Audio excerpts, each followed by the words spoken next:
All right, for the second installment, I'm going to switch over to the next screen. We're going to run through probably the remaining screens of this front end.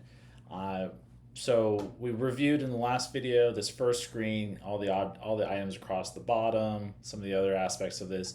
The next screen we have a G meter. So this is of course going to show your G force front, rear, left, and right. It's really cool. It records it, so you don't have to necessarily see it like in real time. Next up we have our throttle. And then and of course we have min and max on that. And then we have ignition degrees, min and max, saved, load percent, min and max, direct injection, min and max. This is your injector pulse width. Your port injector pulse width, min and max. On right now, this is showing port injection because this is the settings for this bTres demo are set up for an RS3 that actually has port injection. If you are on a 4.0T Audi, it will show instead it will show injector duty cycle. That was a more recent update, so that's a really good item or update to have. That way you can know if you're kind of taxing or getting near the max potential of your direct injection injectors. So really good one. We're going to move on. All right. So this is the KPI screen. This is one of my favorite screens. And, along with showing you the min and max of this entire trip, which for each one of these things, which you have on these other screens, it also shows a min and max, or in some cases like boost and so forth. It'll show you target and actual for the last pull. So for bTres, a pull is defined as 80% pedal or more. That is defined as a pull. So if I push down the pedal in any gear one plus, if I push it down more than 80%, it's going to start recording. While it's recording, of course, the normal trip stuff, it's going to record the pull. And so when I'm done, I can come back and look at any point until I do another pull. Essentially, I can look what my last pull numbers were. So this is really helpful. I can see, what was my target boost, and did I hit it? For instance, what was my really important, right? What was my target low pressure fuel? Was it, target, and for me on a 4.0 is going to be 6 or 600 depending on how it's logging. And did I stay around that, or did it dip to 500 or 450 and so forth? All these, there's lots of good stuff. Am I hitting 100% wastegate? Am I maxing that out? What was my knock on it? All really good information.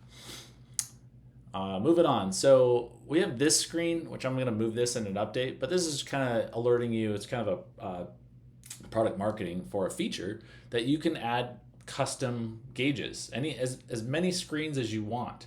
So essentially you just tap and hold, as it says, and then it gives you this. And now you can add an element, right? So this is a normal text element. I can tell it to be whatever I want, right? And you can see it just updated, or I could make this data and have it based on I don't know if you can see this in this recording, but there's a drop down here, and it's all of the monitors, the real-time monitors made available by DS1. There's a freaking ton of them, everything you can imagine. So I don't know, let me do ignition cylinder 1, right? So here we go, and you can see, this is my demo data, but you can see it is in real time when you're building this, and I can tell it to however many decimals, and there's colors, all that stuff, and this is just the number. I can change from text data. I can change this to a radial, right? And I can drag this and put it wherever I want. And again, let's just put this to ignition. And then I can set minimum and maximum values. So like if we did this, let's do this to 10, right? And I can put the minimum as a -10. And you can see this, and it's flipping up there in real time. It's kind of sitting more in the moment. There you go. There's lots of options. I'm certainly not going to go through them all, but I can just add additional elements, right? So I can put a label, I can add more gauges and so forth, and I can add additional screens. So I'm going to go ahead and hit cancel. I do have one that I've already uploaded, so that's the next screen. This is an example of a custom gauge screen that somebody built.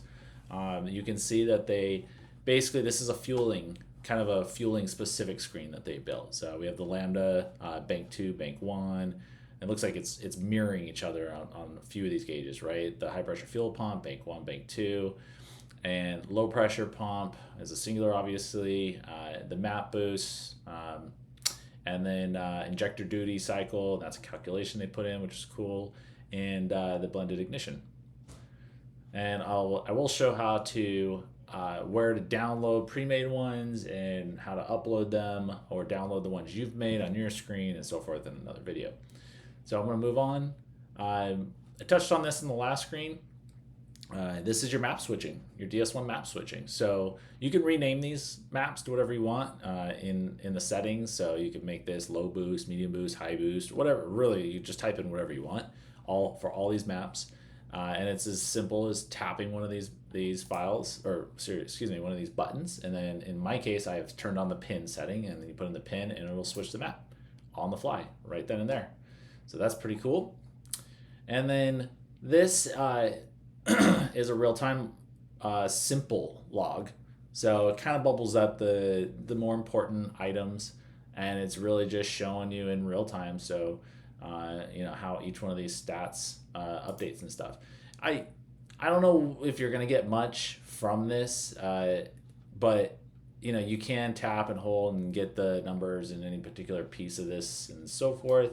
But there's much better logging that's also built into this, and I'm gonna talk about logging in my next video.